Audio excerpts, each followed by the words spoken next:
అందరికీ నమస్తే. కాళేశ్వరం ప్రాజెక్టులో రోజులు గడిచే కొద్దీ అసలు ఏం కుట్ర జరిగింది, అసలు కొన్ని ఫియర్స్ కుంగిపోతే మొత్తం కాళేశ్వరమే మొత్తం కూలిపోయింది, దీనిలో 1,00,000 కోట్ల అవినీతి జరిగింది, ఇట్లాంటి చాలా ఆరోపణలు రోజు రోజుకు దాన్ని ఎట్లా నిజం చేయాలి, చెప్పిన మాటలు నిజం చేయడానికి చాలా వ్యూహాలు చాలా పన్నుతున్నారు. అందులో భాగమే ఈ మధ్య కొన్ని రిపోర్ట్స్ వచ్చినాయి కదా.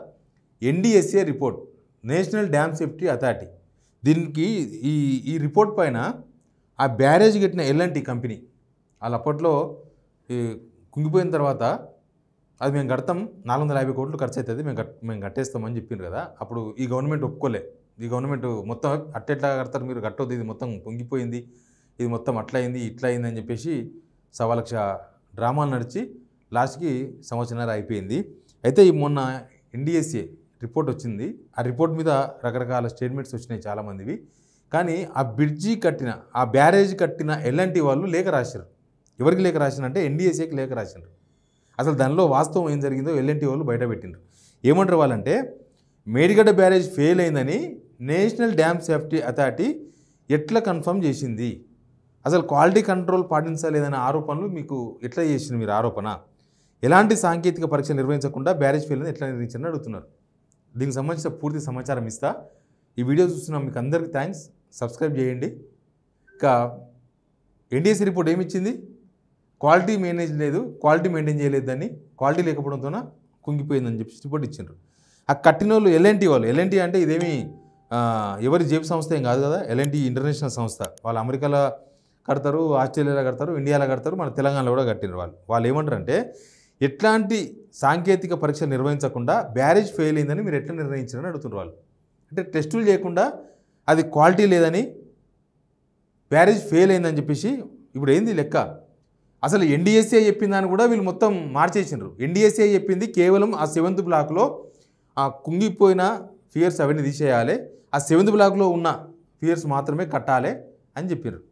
చెప్తే వీళ్ళు ఏమంటారు, NDSA చెప్పింది కదా మొత్తం అది పనికిరాదని చెప్తారు కదా, అది మొత్తం పనికిరాదు. మొన్న ఎవరు అన్నారు కదా, కోమరెడ్డి వెంకరెడ్డి మినిస్టర్, అది అయిపోయింది, దాన్ని ఏం చేసేది కొట్టుకపోతుంది, NDSA చెప్పింది కదా. ఇరిగేషన్ మినిస్టర్ కూడా అదే మాట్లాడుతున్నాడు, సీఎం కూడా అదే మాట్లాడుతున్నాడు. కానీ NDSA రిపోర్టే తప్పు అని L&T కంపెనీ అంటుంది. మీరు ఎట్లా తెలిసినారు, ఏం పరీక్షలు చేయకుండా అసలు ఎట్లా ఇది బ్యారేజ్ ఫెయిల్ అయిందని మీరు ఎట్లా డిసైడ్ చేసినారని అడుగుతున్నారు వాళ్ళు. L&T వాళ్ళు లేఖ రాశారు వాళ్ళకి. ఏమని అంటారంటే, NDSA నివేదికలోని ఎగ్జిక్యూటివ్ సమ్మరీ ప్రకారం, అంటే వాళ్ళు ఇచ్చిన రిపోర్ట్ ప్రకారం బ్యారేజీ పనితీరును దెబ్బతినడానికి కారణాలు తెలుసుకోవాలంటే దానికి సాంకేతిక పరీక్షలు చేయాలి. అంతే కదా. ఒక బండి ఖరాబ్ అయిందంటే దాన్ని టెస్ట్ చేయాలిగా. ముందు ఏం పోయిందో, ఇంజన్ పోయిందా, ఇంజన్ ఆయిల్ పోయిందా, లేకపోతే ఇంకేమైనా పోయినాయా, ఇంకేమైనా కేబుల్స్ పోయినాయా, లేకపోతే క్లచ్ ప్లేట్స్ పోయినాయా, ఇంకేమన్నా బ్రేక్ ఫెయిల్ అయిందా, బ్రేక్ ప్లేట్స్ పోయినాయా చూడాలి. కానీ ఉత్తగా బండి అయిపోయింది, ఏం పనికిరాదు, ఈ బండి పనికిరాదు, ఇంకా తీసేసినారు, ఇంకా కిలోలకు అమ్మేసినారు అన్నట్టే ఉంది కాళేశ్వరంది. సాంకేతిక పరీక్షలు చేయలేదంట వాళ్ళు. అసలు గ్రౌండింగ్ కారణంగా పరీక్షలు చేయలేదని NDSA నివేదికలో వాళ్ళే చెప్పిండ్రు, మేము పరీక్షలు చేయలేదు గ్రౌండింగ్ కారణంగా అని చెప్పి, ఏ ప్రాతిపదికన బ్యారేజ్ విఫలమైందని నివేదిక ఇచ్చిండ్రో చెప్పమని అడిగింది. నివేదికలోని 283వ పేజీల క్వాలిటీ కంట్రోల్కి సంబంధించి నివేదికను L&T సమర్పించిందని పేర్కొన్న విషయాన్ని గుర్తు చేసిన వాళ్ళు. 283 పేజీ అంటే అది. అయితే ఈ నివేదికల చాలా చోట్ల క్వాలిటీ కంట్రోల్ పాటించలేదని ప్రస్తావించడం అసంబద్ధం. అది క్వాలిటీ లేదు అని చెప్పడం అసంబద్ధం. బ్యారేజీ పునరుద్ధరణ గురించి ఇదివరకే ఒకసారి NDSAతో పాటు రాష్ట్ర నీటిపారుదల శాఖకు లేఖ రాష్ట్రమేమో, కానీ ఎవరు స్పందించలేదు. మేము బ్యారేజీ పునరుద్ధరించడానికే ఇప్పటికీ రెడీగా ఉన్నాం, కాకపోతే డబ్బులు మాత్రం మీరే పెట్టుకోవాలి, ఎందుకంటే అయిపోయింది గ్యారంటీ. వీళ్ళు వచ్చే సంవత్సరం అయింది, దాన్ని 2019లో లాంచ్ చేశారు కాబట్టి దాని గ్యారెంటీ అయిపోయింది, కానీ మేమే పునరుద్ధరిస్తాం, డబ్బులు మీరు పెట్టుకోండి అని చెప్పాను. దీన్ని బట్టి ఏమర్థమవుతుంది అంటే, NDSA వాళ్ళు పరీక్షలు చేయలేదు, పోనీ వీళ్ళు ఇరిగేషన్ వాళ్ళు ఇక్కడే ఉన్న పరీక్షలు చేశారంటే వాళ్ళు పరీక్షలు చేయలేదు, కానీ అది మొత్తం పోయిందని చెప్తారు.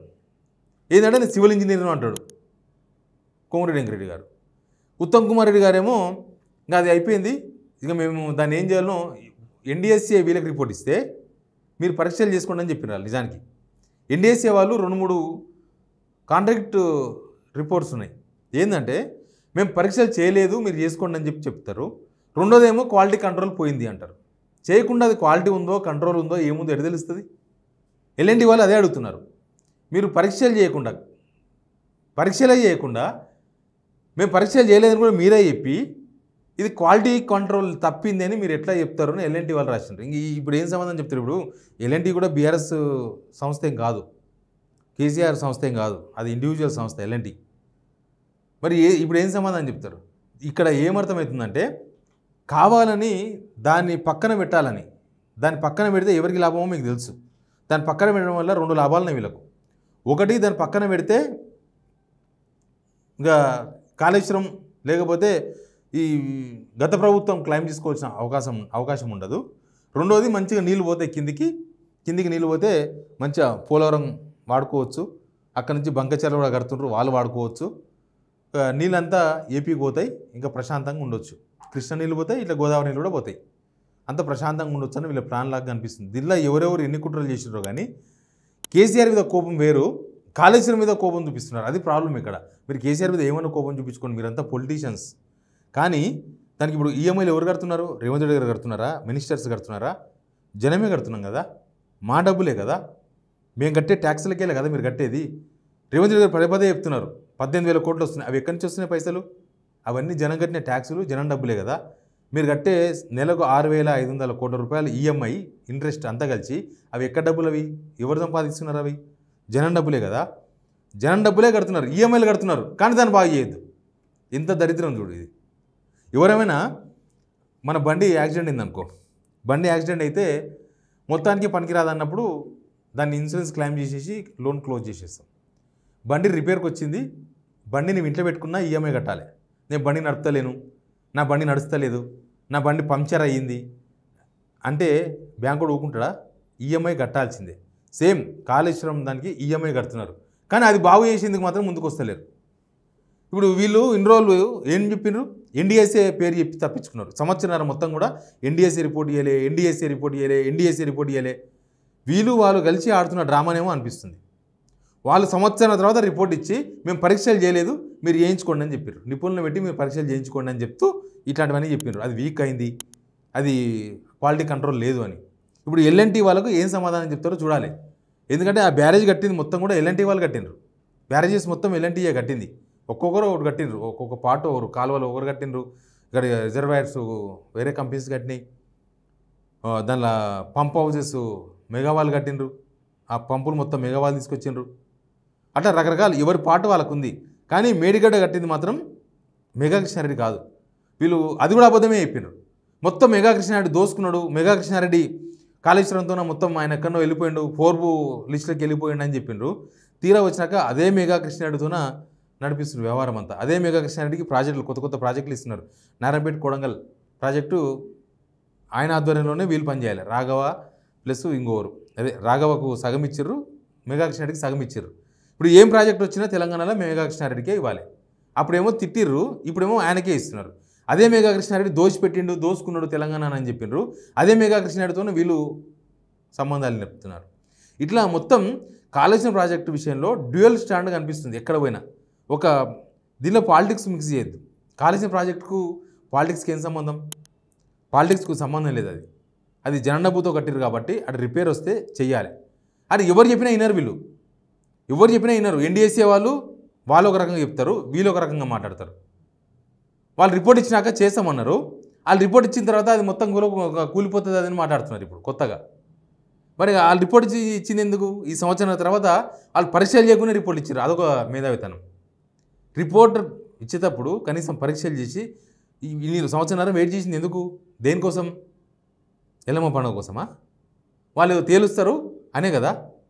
వాళ్ళేమో ఏం తెలుసకుండా, ఏం పరీక్షలు చేయకుండా ఉత్తగా ఎట్లున్నదంటే, ఒక పేషెంటు జ్వరం వచ్చో లేకపోతే ఏదో వచ్చి డాక్టర్ దగ్గర పోతే అయిపోయింది నీ పని కథం అన్నట్టుంది. డాక్టర్ అంటాడు అట్లా?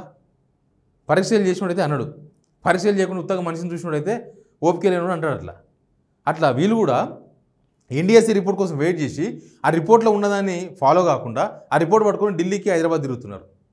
వాళ్ళే వీళ్ళకి ఇచ్చిర్రు, వీళ్ళు తీసుకొని మళ్ళీ ఆడుకోతారు. దీనికి అర్థమైందో తెలియదు. ఎటు తిరిగి దీన్ని టైంపాస్ చేయాలి. కాళేశ్వరం ప్రాజెక్ట్ కట్టొద్దు, దాన్ని ఏం చేయొద్దు, ఇంకా రిపేర్ చేయొద్దు. రిపేర్ చేస్తే మళ్ళీ మనం గతంలో చెప్పిన ఆరోపణలను తప్పవుతాయి. అవన్నీ నిజాలు కావాలంటే కాళేశ్వరం అట్లా వదిలేసేయాలి అని ఒక బిగ్ ప్లాన్ వేస్తున్నట్టుగా అనిపిస్తుంది. ఇప్పుడు ఎల్ఎన్టీ రాసిన లేకపోయినా వాళ్ళు రాసింది ఎన్డీఎస్ఏకి ఉండొచ్చు, కానీ ఈ ప్రభుత్వం కూడా సమాధానం చెప్పాలి. ఎందుకంటే ఎన్డీఎస్ఏ రాసిన రిపోర్టు మొత్తం కూలిపోద్దని చెప్పిరని కదా వీళ్ళు మాట్లాడుతున్నది. దానిలో లేదు, అది ఎన్డీఎస్ఏ రిపోర్ట్లో అట్లా లేదు. వాళ్ళు చెప్పింది ఎంతసేపటికి మేము పరీక్షలు చేయలేదు, మీరు పరీక్షలు చేయించుకోండి, ఆ 7th బ్లాక్ మాత్రం మొత్తం కట్టాల్సిందే అని చెప్పారు. 7th బ్లాక్ అంటే 5 మొత్తం కట్టాల్సిందే పియర్స్ అని చెప్పింది. కాళేశ్వరం వెనుక ఇన్ని కథలు నడుస్తున్నాయి. ఇది ముందుకు పోతుందో వెనుకకు పోతుందో ఏమవుతుందో. ఇంకా వానాకాలం వచ్చింది, ఇప్పుడేం కట్టరు, అయిపోయింది. ఈ వానాకాలం కూడా నీళ్ళు ఉత్తపోవాల్సిందే, ఏపీకి పోవాల్సిందే, గోదావరి లక్షల క్యూసెక్కులు నీళ్ళు మళ్ళీ వెళ్ళిపోవాల్సిందే. ఇంకా మళ్ళీ ఎండాకాలం చూసుకోవాలి దీని కథ. ఇంకా అప్పటి వరకు ఎన్ని డ్రామాలు పడబెడతావు చూద్దాం. Please subscribe signal TV.